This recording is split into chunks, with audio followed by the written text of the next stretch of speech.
back and rewinds this and counts 10, 10, 10, 10. I think you got to cut somebody after this year.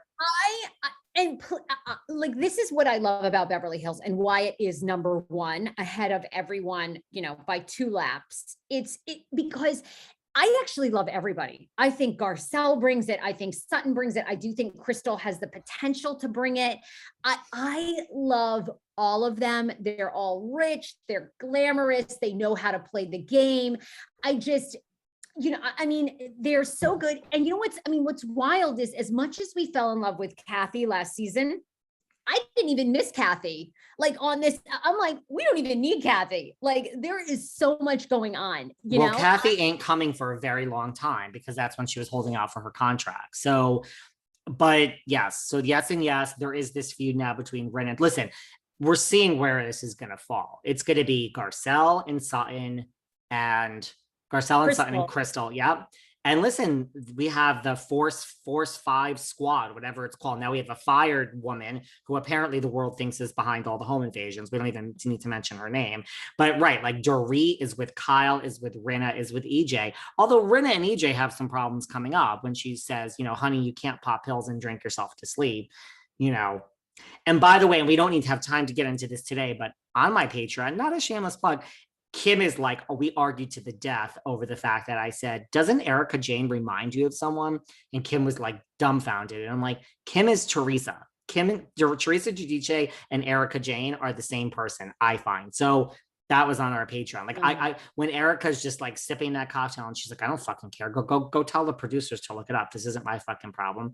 And I mean, to Garcelle's point, when Garcelle's like, you know, like, when were you cleared of all this? Like, when Garcelle's like, well, I listened to all the podcasts and the blogs, and Erika's like, I don't give a shit. I said it. End of story.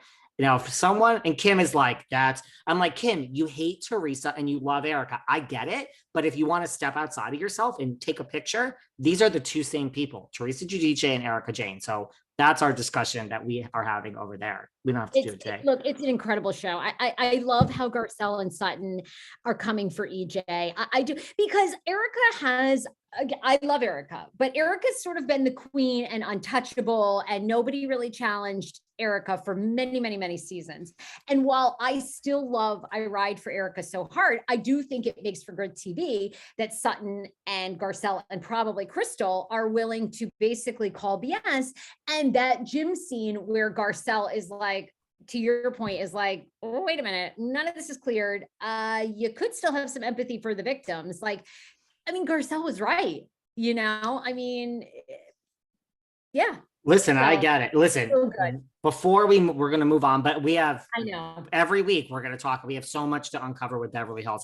Look, it's too early to start making casting predictions, who's coming back, rolling in, but I got so much to say. But moving on, talking about casting predictions, this whole thing that's now out there is Heather Dubrow quitting the RHOC. She just came out and said, I asked her when she was on my show, like, would you come back? And she never really answered. Look, I think the reason why I like Heather, and I've said this before, you know, because here I am allowed to have an opinion. It's not an interview. I like Heather because I love when you don't need the show. I love that. Like, Kandi Burruss does not need the show. Whether you like all the people that don't like Heather, I get it. I understand why. I do.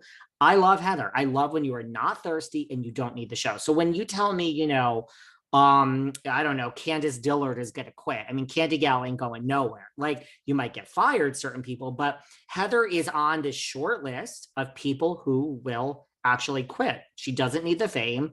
She doesn't need the money. And so I do truly believe when she shut down production, and I do believe, look, we all know, I mean, Heather has OCD. We're watching the show.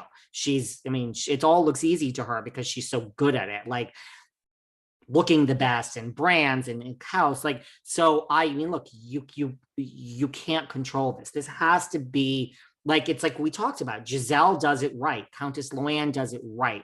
When you're able, like Luann never gets into Twitter wars, or never. Go find it. Go find it with Giselle. They don't.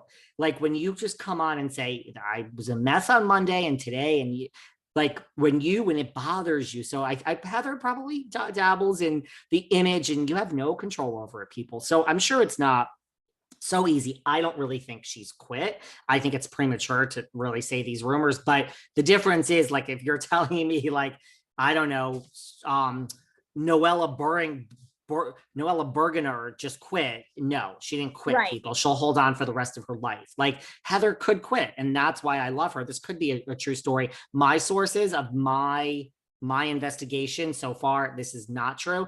And you were going to say about her daughter, right? Her daughter, Max. Well, has Max, quit. and I mean, you got credit for breaking that story because she commented on Behind the Velvet Rope. But, you know, Max is out as far as continuing. Obviously, Heather and Terry have 4 kids. They had agreed to be a part of this season. It was all over. Max quit basically over like a family dynamic issue where the other kids were kind of making fun of her about food. Anyway, you know, she's off the show. I mean, I am so curious what happens with that show. I mean, and we talk about ratings. I mean, the ratings weren't great there. And you know, we'll probably touch on this really quickly, but Real Housewives of Atlanta, I mean, this week they were trolled mercilessly. Well, I'm probably saying that word wrong, but anyway, they were just, it's bad. It's bad. The ratings are not good. Under 1 million for Atlanta. It's shocking. The second episode was lower than the first. This is shocking. Now, by the time you guys are listening to this Thursday, when you listen, my guest this past Monday, which you don't know now because we're recording this, but by the time everyone listens to this, was the one and only Miss Kandi Burruss. Woo! And Kandi, so everyone that hasn't listened 3 days ago on Monday, go and listen. But Kandi, it's strange. When Kandi and I chatted, she was really like giving a sales pitch to the audience. Like, listen, you can go and listen. Like, this isn't, I'm not talking out of school, but Kandi was like, listen, you know, if you're not watching because of your favorites, I didn't even ask. And I was like, this is strange. And I was like, was there this big online movement of people that said they weren't going to watch because Portia isn't there? Because Kandi said, listen, everyone who says, I mean, we only have 2 people that are gone, Cynthia and Portia from last season. I would think, no offense to Cynthia, they're talking about Portia and not her.